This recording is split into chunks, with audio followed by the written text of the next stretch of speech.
nga jël journaliste man seen kàddu man seen journaliste yi loolu teg toor seen kàddu ñi ñuy seetaan ak kii caméra ñi ñuy seetaan ba léegi man seen kàddu bañu ma ko ba léegi dama ko nangu à 100%. Bécaye ni ngeen di waxee seen li ngeen bëgg a ma koy respecté déglu leen baax li may wax te respecté ko. wallaay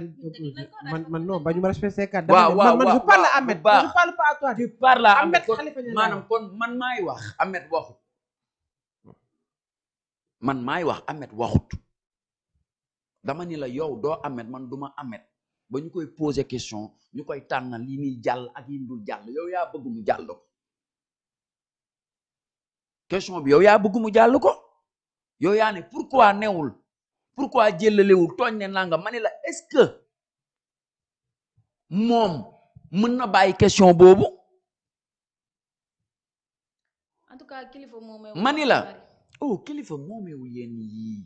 kilifa moomeewul yéen yii waa nga wax ji dafa bari moom la loolu moom la dañ ko poser question bu mu bëgg a tontu mu tontu ko ci biir question yi posé nañ ko ci question bu mu bëggul rek bi ngay jeexal lu mu wax sama yoon nekku ci parce que bëggul tontu léegi pourquoi kon yéen tamit ñi koy posé bu ngeen xamee ni lii buñ ko posé daf ciy wax te chaque année mu indi polémique ngeen bëgg muy indi polémique lii laa laajte lii ma wallahi azim lii laa laajte comme li ngeen wax dama ko d'accord que man rek waxuma la keneen man rek am na yoo xamante ni boo ma ko waxee dama koy jëlale journaliste dafa bëgg esquive waaw kon nag buñ nu rayee nag waaw kon nag waaw comme dañ ko bëgg may na leen ko buñ ko rayee wax léegi nag bu dee leer ma ni Bécaye wax nga ko mani comme may ngeen ko waa léegi comme journaliste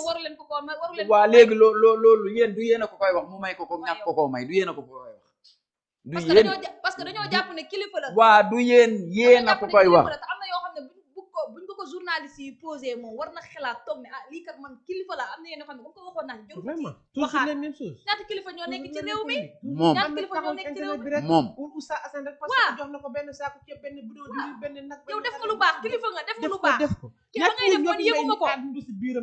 ba ngay def lu baax man yëguma ko nooree ni yëguma ko ñoo fi jël àjjana ci biiram jox ko sénégalais ci déggoo ay kilifa yi fi nekk même bu fekkee nit dalay dóor ba nga xam ne kii dalay dóor nga may ko ci yàlla tax nga fàtte ko mu ngi noonu merci par rapport à cette situation Kenza waaw li mu wax ñi nga xam ne moom mooy waa Futurs Médias je pense que dégg nga ko bu baax a baax bi nga ko déggee lan moo war a nekk taxawaayu tey Futurs Médias tem ci kàddu yi nga xam ne révélation yi nga xam ne Bécaye c'est tous les ñi fay fréquenté yëpp ay góor jigéen Bécaye foofu nga ñëwee foofu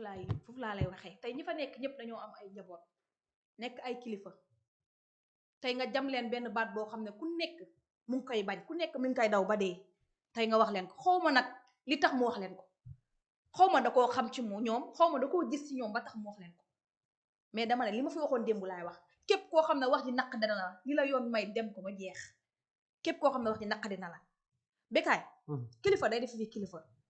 kilifa da ngay wane ne kilifa nga kilifa da ngay wane ne responsable nga parce que da nga am ay taalibe da nga am ñoo xam ne ñu ngi sa ginnaaw di la seetaan te lenn loo xam ne tey man Kenza boo ko yëkkatee wax la ko si wax nga wax tey say taalibe dinañ mer say taalibe dinañ jug kon da nga cee war a xool say taalibe am na loo xam ne boo xasee ba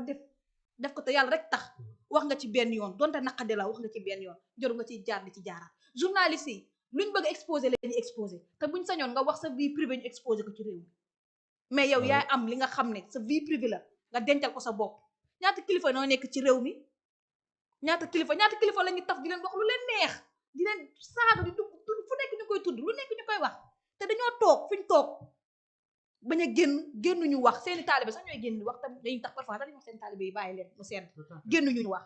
yow nag nga nekk ci réew mi nekk kilifa am na yoo xam ne tey bu wax jotee rek ñu jël la affiché la bu wax jotee rek ñu ne yaa wax lii bu wax jotee am na yoo xam ne nag tamit nag da nga yërëm sa bopp yërëm say taalibe tamit du chaque jour ñu dégg la affiché la ci réseaux sociaux yi yaa wax lii wala yaa def lii am na loolu tamit parfois da ngay nekk bañkat tamit dañu waxante dëgg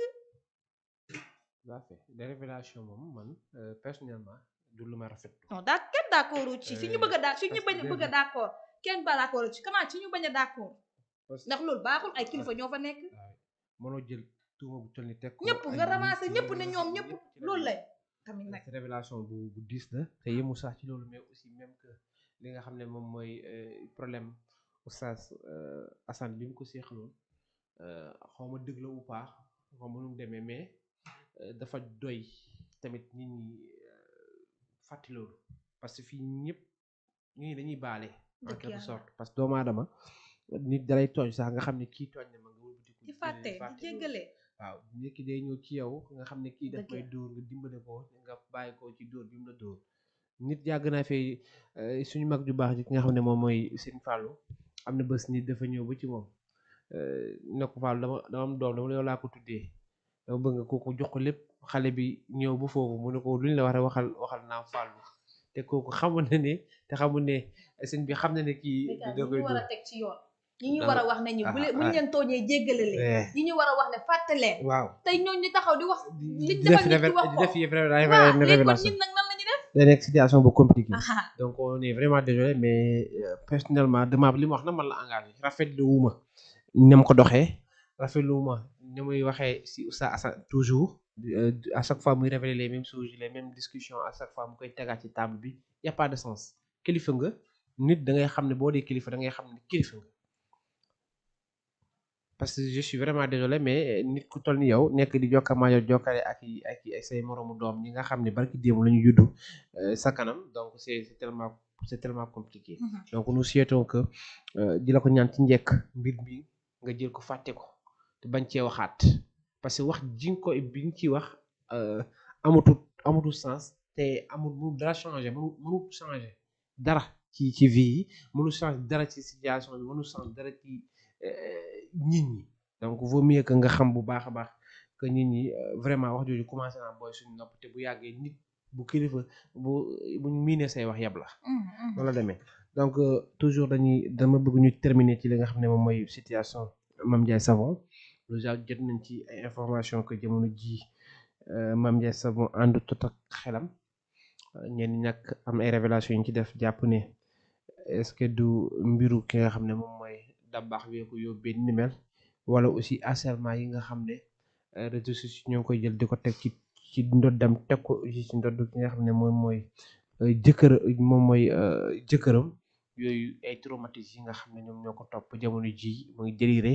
mu ngi jël ay xaj di leen def compagnon parce que peut-être ci ñooñu la mën a soulager ci ñooñu la mën a amee gisee boppam Noreyni situation Mame Ndiaye Savon ci jamono ji ci internet bi c'est tellement compliqué par rapport ak ni nga xam ne noonu la doxee déjà